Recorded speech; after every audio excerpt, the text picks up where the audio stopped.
নমস্কার বন্ধুরা, আমি ভুবন আর আপনারা দেখছেন গল্প অভিযান। সকলকে স্বাগত জানাই আমাদের এই গল্প অভিযান। এই চ্যানেলের মধ্যে দিয়ে আমি আপনাদের জন্য বিভিন্ন গল্প ও কবিতা নিয়ে আসতে চলেছি। আজকে যেটি শুনবো সেটি একটি কবিতা, নাম প্রকৃতি। প্রকৃতি, বাহ, যেমন দারুণ প্রকৃতি তেমনি সুন্দর তার সংস্কৃতি। দিনের বেলা নীল অপূর্ব মেঘে ঢাকা আকাশ, চারিদিকে বহিছে দেখো হালকা মৃদু বাতাস। রঙিন রঙিন ডানা মিলে উড়ছে কত প্রজাপতি, রাত ঘনালেই দেখতে পাবে অপূর্ব এক জ্যোৎস্না জ্যোতি। সকাল হলে পাখির ডাকে কিচিমিচি স্বর, গাছের ডালে দেখা যায় সেই ছোট্ট পাখির ঘর। রঙিন ফুলে ফুল বাহারে মেতেছে পরিবেশ, কাঠবিড়ালি খেলছে দেখো, লাগছে মজা বেশ।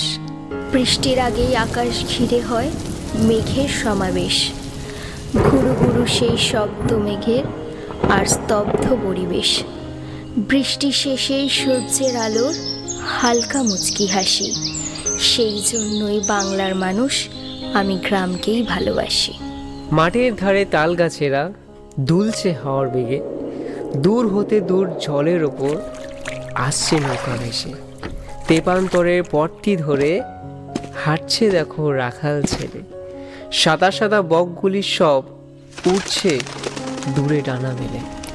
সন্ধ্যা হলেই আকাশ হয় সেই কালো মেঘের দেশ, সেই দেশেতে বিরাজ করে অসংখ্য তারার রেশ। রাত ঘনালেই অসংখ্য ঝিঝি ডাকতে থাকে গ্রামটা ঘিরে, ভোরের বেলায় সূর্য ওঠে পূর্বে সেই আকাশ ঘিরে। বাহ, যেমন দারুণ প্রকৃতি তেমনি সুন্দর তার সংস্কৃতি। সকলকে ধন্যবাদ জানাই যে আপনারা এতক্ষণ আমাদের সাথে ছিলেন আর আমাদের এই কবিতা আপনি মন দিয়ে শুনছিলেন। কণ্ঠে ছিলাম আমি ভুবন, আর আমার সাথে রয়েছে রানী। যদি আপনাদের এই কবিতাটি ভালো লেগে থাকে তাহলে অবশ্যই লাইক, কমেন্ট, শেয়ার করবেন, যাতে আমরা নতুন নতুন ভিডিও আপনাদের মাঝে তুলে ধরতে পারি। আর হ্যাঁ, অতি অবশ্যই আমাদের চ্যানেলকে আপনি সাবস্ক্রাইব করবেন, যাতে আমরা যখনই কোনো ভিডিও আপলোড করি না কেন আপনাদের কাছে সেটা পৌঁছে যাবে। ধন্যবাদ।